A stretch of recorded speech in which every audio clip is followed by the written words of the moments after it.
വിശുദ്ധ കുരിശിന്റെ അടയാളത്താൽ ഞങ്ങളുടെ ശത്രുക്കളിൽ നിന്ന് ഞങ്ങളെ രക്ഷിക്കണമേ. ഞങ്ങളുടെ തമ്പുരാനെ, പിതാവിന്റെയും പുത്രന്റെയും പരിശുദ്ധാത്മാവിന്റെയും നാമത്തിൽ ആമേൻ.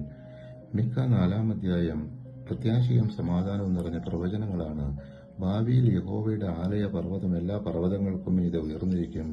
ജാതികൾ അതിലേക്ക് ഒഴുകിവരും. ജനങ്ങൾ ദൈവത്തിന്റെ നിയമം പഠിക്കുകയും അവന്റെ വഴികളിൽ നടക്കുകയും ചെയ്യും.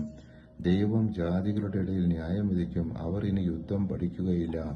വാളുകൾ ഉപകരണങ്ങളാക്കും. എല്ലാവരും സ്വന്തം മുന്തിരിവള്ളിയുടെയും അത്തിവൃക്ഷത്തിന്റെയും കീഴിൽ സമാധാനത്തോടെ ഇരിക്കും.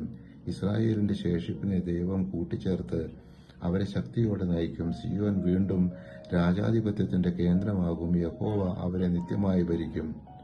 മുടന്തരെ ഞാൻ എന്റെ അവിശേഷിച്ച ജനമാക്കും. ബഹിഷ്കൃതരെ പ്രബല ജനതയാക്കും.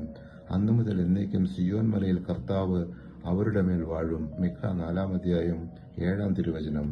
മിക്ക 5-ാം അധ്യായം ഈശോമിശിഹായുടെ ജനനവും ദൈവത്തിന്റെ ജനത്തിന് പ്രത്യാശയും കുറിച്ചുള്ള പ്രവചനങ്ങളാണ്. ബെത്ലഹേമിൽ നിന്നൊരു ഭരണാധികാരി ജനിക്കും. അവന്റെ ഉത്ഭവം പുരാതന കാലത്തു നിന്നുള്ളതാണ്. അവൻ യഹോവയുടെ ശക്തിയിൽ തന്റെ ജനത്തെ ഇടയനായി നയിക്കും. അവർ സുരക്ഷിതരായിരിക്കും. അവൻ സമാധാനത്തിന്റെ രാജാവായിരിക്കും. ജാതികൾക്കെതിരെ അവൻ വിജയിക്കും. ഇസ്രായേലിന്റെ ശേഷിപ്പ് ജാതികളിൽ ദൈവത്തിന്റെ അനുഗ്രഹമായി നിലകൊള്ളും. എന്നാൽ ദൈവം വിഗ്രഹാരാധനയും അനീതിയും ഇല്ലാതാക്കും. തന്റെ ജനത്തെ ശുദ്ധീകരിക്കും. ബെത്ലഹേം എഫ്രത്ത യൂദാ ഭവനങ്ങളിൽ നീ ചെറുതാണെങ്കിലും ഇസ്രായേലിനെ ഭരിക്കേണ്ടവൻ എനിക്കായി നിന്നിൽ നിന്ന് പുറപ്പെടും. അവൻ പണ്ടേ യുഗങ്ങൾക്ക് മുമ്പേ ഉള്ളവനാണ്. അതിനാൽ ഈറ്റുനോവെടുത്ത് അവൾ പ്രസവിക്കുന്നതുവരെ അവൻ അവരെ പരിത്യജിക്കും. പിന്നീട് അവന്റെ സഹോദരരിൽ അവശേഷിക്കുന്നവർ ഇസ്രായേൽ ജനത്തിലേക്ക് മടങ്ങിവരും. കർത്താവിന്റെ ശക്തിയോടെ, തന്റെ ദൈവമായ കർത്താവിന്റെ മഹത്വത്തോടെ അവൻ വന്ന് തന്റെ ആടുകളെ മേയ്ക്കും.